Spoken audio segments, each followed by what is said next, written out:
Welcome back to the Voice of the Coast. I am your host, Danica. Along with me, we have Dr. Eric Melancon, St. Mary Parish Coroner. In a little bit, we're going to mention just another hat that you wear because obviously you are a doctor as well, but you've added something else to your title, but we'll get to that shortly. I really want to kind of get to a recap of 2024 for your office. 2024 was a busy year for us. Our average deaths were about par for what it's been for the last few years, maybe a couple less, but this numbers are the same. We had started the year off with a high incidence of suicide. Fortunately, that number trended down, although already this year we started off with one, which is one too many. Most of them were natural causes or hospice patients, which again are most likely natural causes.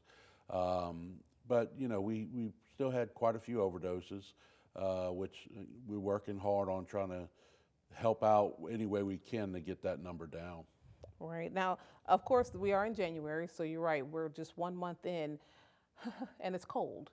So with that comes the viruses. The neurovirus, rhinovirus, flu virus, influenza, all that. I mean, well, we've seen all kinds. We've seen respiratory syncytial virus, we've seen rhinovirus, we've seen influenza, mainly A. I hadn't seen any B yet.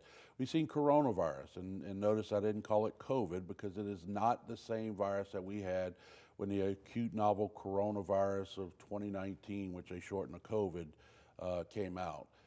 This acts more like the common cold, just as it did prior to 2020.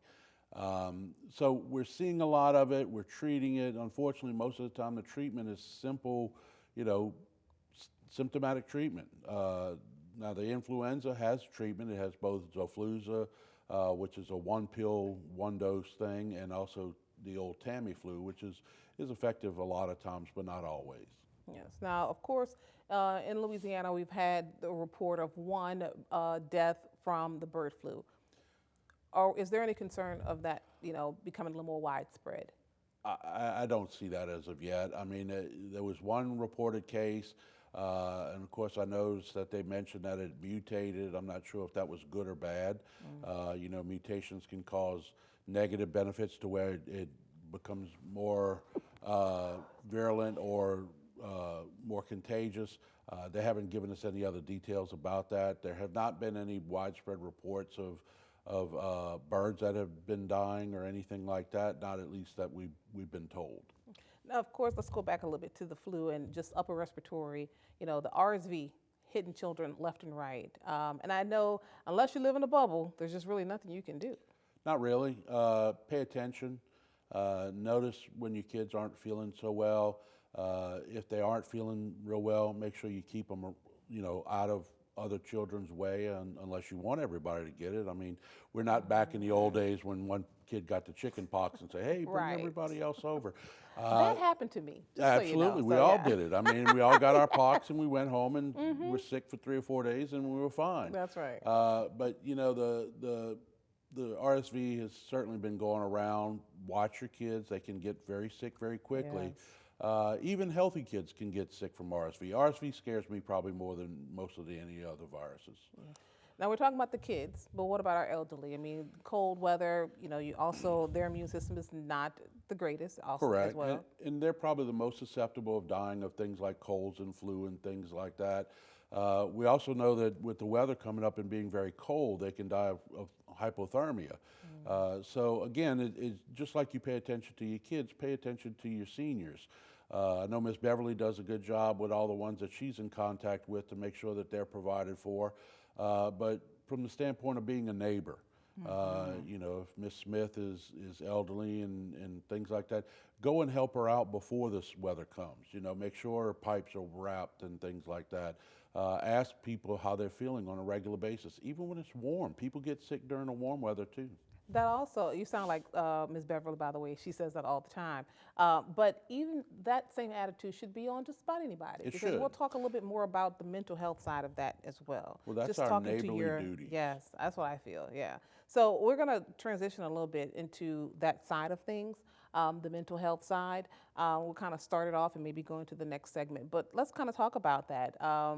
OPCs, and if you see someone who, may be not themselves, maybe it might be Correct. an opportunity for you to step in and do your part. Just kind of explain that. Well, you know, a lot of times we talk about how do we identify people in crisis.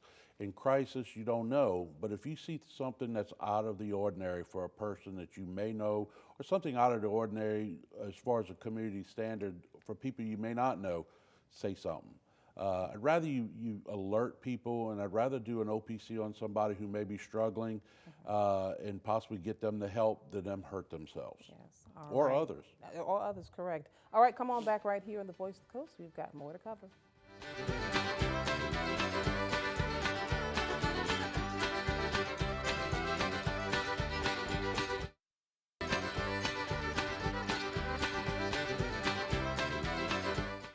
Welcome back to the Voice of the Coast. Now, we ended off talking about OPC's Order of Protective Custody.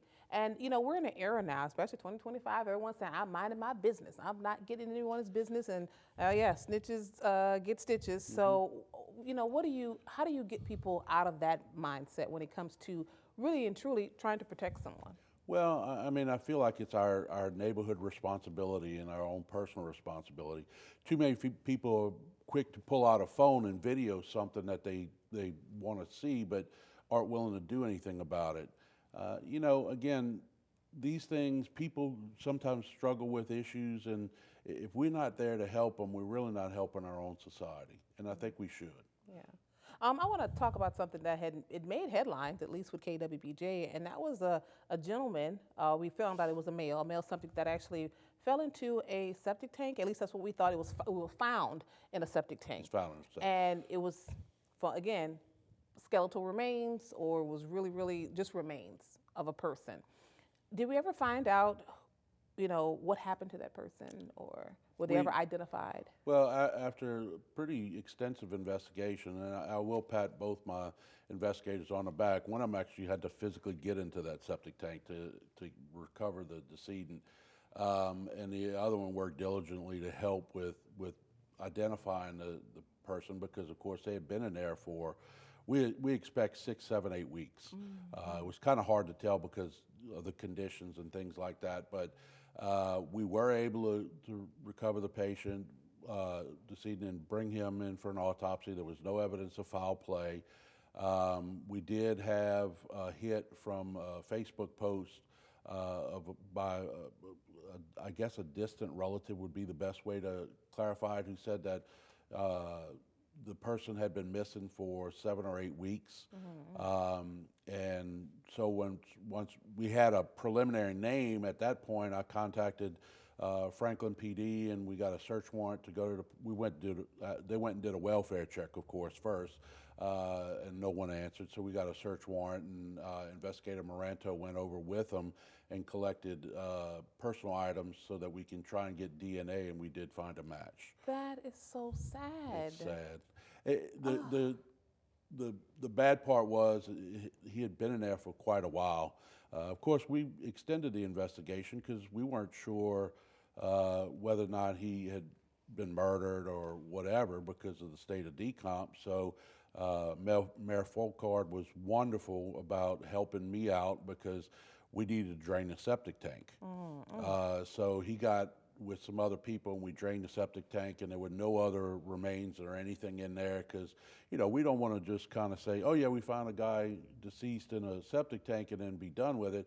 What if that would have been a dumping place for a serial killer? Not only that, was the septic tank connected to someone's home or business? It was connected to an old shut down gas station, I believe. Oh, okay, yeah. Okay. So the gas station had been used for years and years, and I guess the only thing we could think of was that the top had kind of rotted and maybe stumbled across it and then fell in. Okay. Well, I sure hope it's secure now. It is. Okay, It's drained, good. and I believe it's filled now.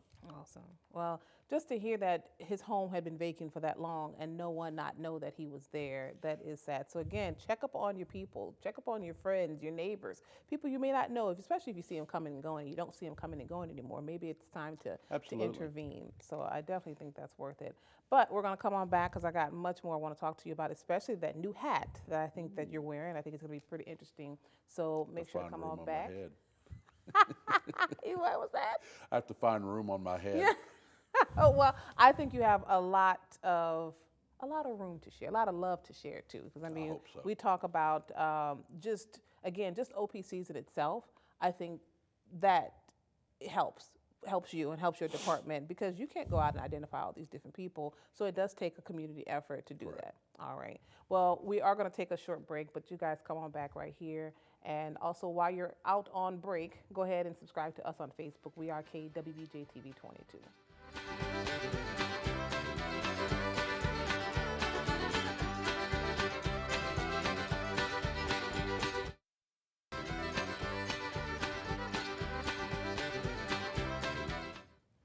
Welcome back. All right, let's get right back into it. Another hat for you to wear is that you're now a newly, I guess, appointed member Appointed of the South Louisiana Human Services Board, authority. Authority Board. So, Yes. how's that going? It's new. It's a board that deals mostly with mental health in each parish. Of course, we're in Region 3, so our meetings are held in Homa, which is a centralized location. But it also deals with drug overdoses, and of course, we have the facility of Odyssey House, and we have St. Mary Mental Health here in St. Mary Parish.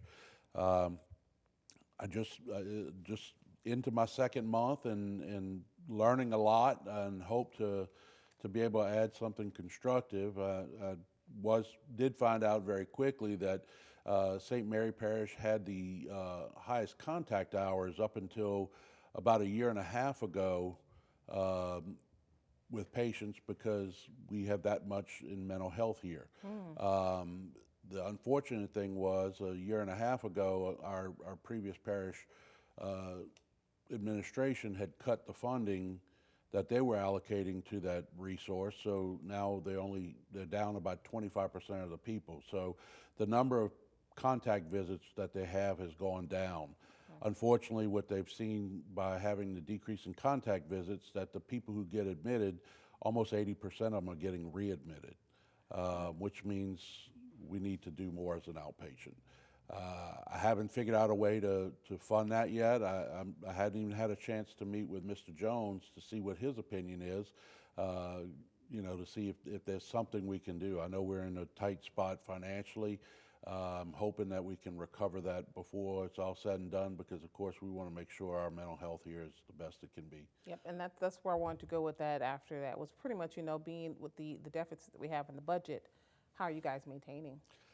From the coroner's office standpoint, we're maintaining. I mean, it's not always easy, and we've become way more selective. And times when law enforcement would request something, we really have to kind of push the envelope now and say, is it really going to add to the case? Or are you just looking for, you know, some information? And we utilize other resources to get that information. Here's the big question, or a reveal. So you're gonna have a new office. You're moving the coroner's office, right? We're going to move the coroner's office mainly because the building it's in is providing some issues with us. Last year we had 3 lightning strikes at the coroner's office.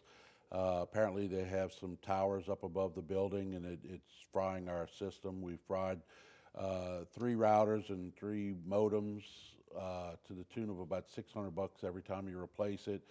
And then we fried our whole computer system, which was about $4,500, all within a year. So the cost of that is too great. I decided there was space near the office that I'm in now, very small space that actually would save us money. The rent would be about $400. We were spending about $1,200 to $1,300 a month where we were at.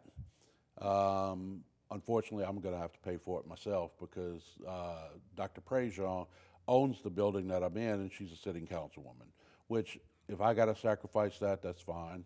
Yeah, because you don't want those records wet or your No, system's continuously well, and frying. the last when it fried the whole computer system, we were down for almost a week.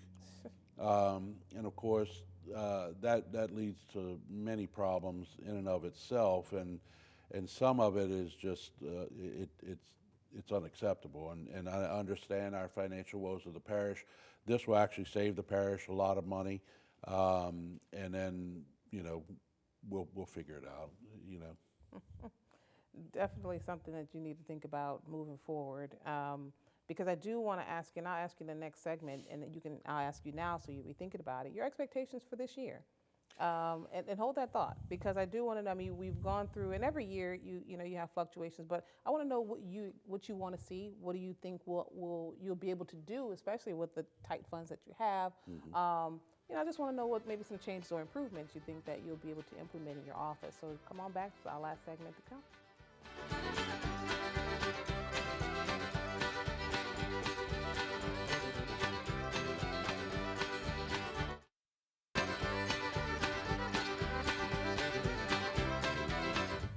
Welcome back to the Voice of the Coast. Let's get right back into it with Dr. Eric Melancon, St. Mary Parish Coroner. We've done the recap. I want to know now your thoughts moving forward for 2025. Well, we're going to continue to push and do the best that we can, which I think we're providing a pretty high level right now. Fortunately, my two investigators are well trained in all aspects of investigation, and they've done a really good job. And I've kind of given them more free rein to make whatever improvements that they see, because they're there firsthand. And they're getting it done. I mean, really, it almost made my life a whole lot easier. Of course, it's good because they still come to me and say, "What do you think about this?" and "What do you think about that?" And it's a good didactic that allows us to help continue to improve. It'll be great having them right there in the same office as you too. That was one of the biggest advantages of moving it there, because, they're coming a couple times a week just to my office and staying there and waiting for me in between patients. But by having them directly there, it's quick and easy, and they'll see things will flow a whole lot smoother. Awesome. Now, you say they work very well together, and I think we're familiar with who they are and that they have law enforcement background. But what about any trainings or conferences? Do you guys go on those regularly? We do. The Louisiana Coroners Association puts on 2 conferences each year. We attend those. We went to Baton Rouge this past fall. The spring one is coming up. And there's a wealth of information and resources that's provided. Our state attorney general, Liz Murrow, talked at the last one and gave us a lot of insights as far as some coroner law and things like that. Some things seem obvious, some things don't make sense. Of course, that's the law sometimes, and we just have to learn to live by it. And there's other things that we can do, and hopefully enact some legislation that'll help make things better for all of us. Do you think are you trying to be at the forefront of any of that? There's some suggestions I have. I'm not sure if they're feasible. Again, ideas that sound good may not have economic feasibility to them. I've talked with Senator Allen about it several times, and he's like, "Get it all down and let's meet." And he said, "I'll run it through the bushes and see what we can get out of them." Representative St. Blas said the same thing to me. So, I'm fortunate that we have 2 very good supporters of the coroner's office in our state government. And Mr. Jones couldn't be any better to me. He's helped out with everything I've needed within our budgetary constraints, and certainly tried to make everything as good as we can get it. Yeah. I will say, I'm going to remark on what, I didn't even know you guys, the coroner's office, even handle. Remember the paupers grave. And just hopefully you guys may have seen that. It was on KWBJ's page where there was at least one subject that received military honors. 6. Yeah, 6. That's right. That's right. 6 of them, and their remains were sent to a military site. Correct. But all of that was kind of started with you guys. It did, and fortunately, one of my investigators at that time we kind of caught wind that one of the paupers may have been a military person. So she took it upon herself to go and search through every cremain that we had and all the information we had to see if that was the case. And of course, we came up with 6. The fortunate thing is they reimbursed us for the cremations, which again isn't a ton of money, but every little bit helps. Now, part of the protocol And that's how we evolve as a coroner's office. Anytime we see a pauper, we run background checks. We have a thing called Clear, and it can run all their stuff. Once we have a decedent, we run that to make sure we can get any information, medical histories, military service, things like that, so that we're not wasting resources from the parish on those things. That's got to be also pretty helpful to families. It really is, but most of the time paupers don't have families, and that's the issue is, trying to get information on these people that you find dead, even though neighbors may know them, they don't know their history. Yeah. All right. Well, thank you very much. Again, don't let this be your last time I see you. Whenever you're ready, I'll be back. All right. Love it very much. Thank you so much, and we'll see you guys next time.